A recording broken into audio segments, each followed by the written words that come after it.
French touch. Laurence Leny, Bonjour. vous m'avez rejoint sur le plateau. Comment ça va? Très bien. Super. Vous êtes Très directrice de l'écosystème Start-up des industries Oui. créatives chez Orange. Oui, C'est bien ça. Est-ce que vous exactement. pouvez présenter votre poste, ce que vous faites exactement?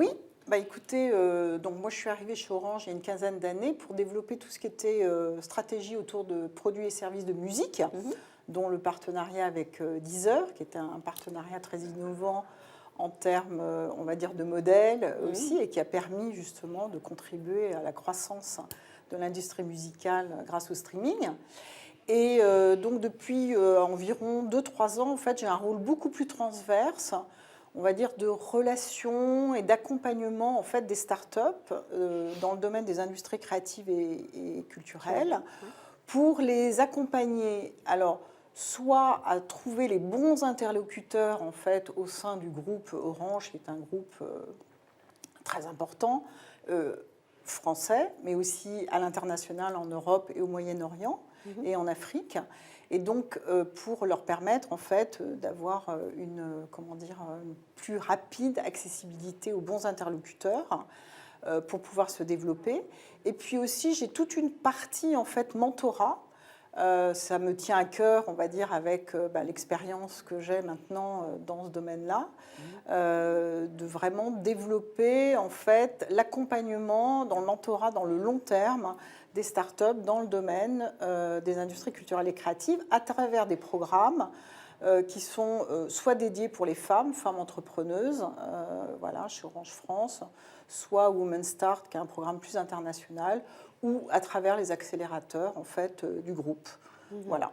Ok, Donc, c'est très clair. Donc, on va rentrer dans notre séquence Start-up ici sur le plateau aujourd'hui. Donc, c'est We Are et Orange Content qui ont organisé un... Alors, oui, alors c'est en fait plutôt We Are et la BPI, donc avec qui ont, avec leur comité en fait de programmation, décidé d'avoir une séquence dite Start-up.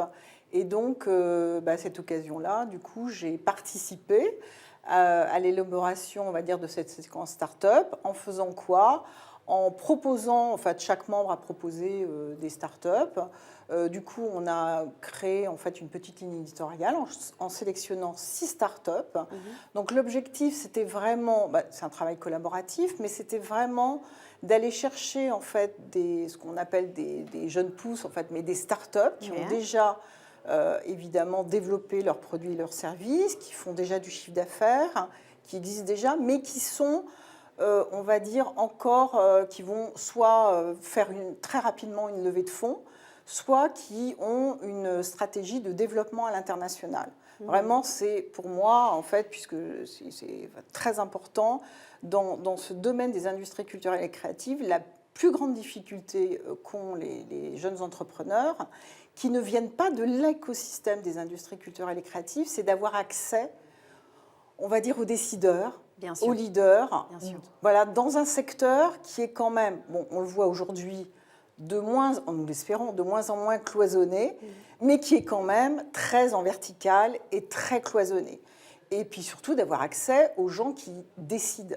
En fait, et c'est justement le but voilà, exactement. de l'événement ici, We Are Fresh Touch, c'est des décideurs de plusieurs domaines qui se réunissent et le but c'est que les gens se parlent, apprennent à se connaître et certainement faire du mentoring ou aider avec l'objectif c'est déjà d'identifier, de connaître, parce que souvent sur l'innovation, en effet, c'est des... Voilà, ils sont dans une innovation dans un secteur, mais qui peut être aussi utile voilà, à la musique, à d'autres secteurs. Moi, je crois beaucoup en fait que la technologie peut permettre justement, on va dire, une transversalité et justement des collaborations entre les différents secteurs en fait, des industries culturelles et créatives. Et on l'a bien vu tout au long de la journée, en effet, à travers les prises de parole, que ça existe. Donc vraiment, c'est une mise en lumière sur ces 6 pépites, voilà, en essayant justement de garder cette mixité, d'avoir une mixité des profils, évidemment une diversité. Évidemment, on a essayé on n'a pas forcément la parité, mais il y a beaucoup de cofondateurs avec des cofondatrices. Voilà, et en général, le CEO est une jeune femme et le CTO est un jeune homme. Si, on a ça, exactement. Qui arrive, tout à fait. Et donc, voilà, vraiment d'avoir cette diversité et aussi d'aller chercher des pépites en région, dans les territoires, parce qu'on voit bien, vous allez les découvrir, parce que vous allez découvrir 3 pépites aujourd'hui. Oui, j'ai hâte. Voilà, exactement. J'ai commencé à faire mes devoirs et j'ai envie de les découvrir. Et vous verrez, elles sont formidables. Bon, c'est super. Donc, voilà, on va découvrir 3 pépites avec nous aujourd'hui. Et vous avez pris le temps de rentrer dans les détails, de rendre ça le plus homogène possible, avec une diversité, une ouverture. Exactement. Et puis d'essayer d'aller aussi sur tous les secteurs. En fait, on n'a pas pu, en 6 startups, c'était quand même assez compliqué, mais d'aller aussi sur la lecture, sur des sujets de blockchain, sur le spectacle vivant, sur l'immersif, sur le marketing digital aussi. Ça vous verrez demain avec Gigs. Voilà, donc aujourd'hui vous allez pouvoir rencontrer Pictia,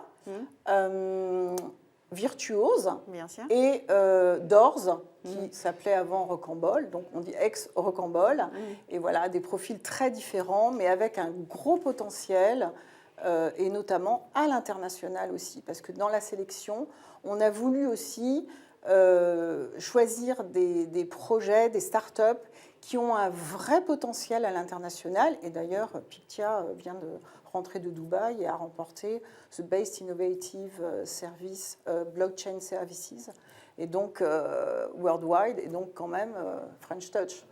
French Touch, bien sûr, et on va accueillir ceux qui ont la French Touch maintenant. Exactement. Merci beaucoup, Laurence Lenny, d'avoir été avec nous sur le plateau.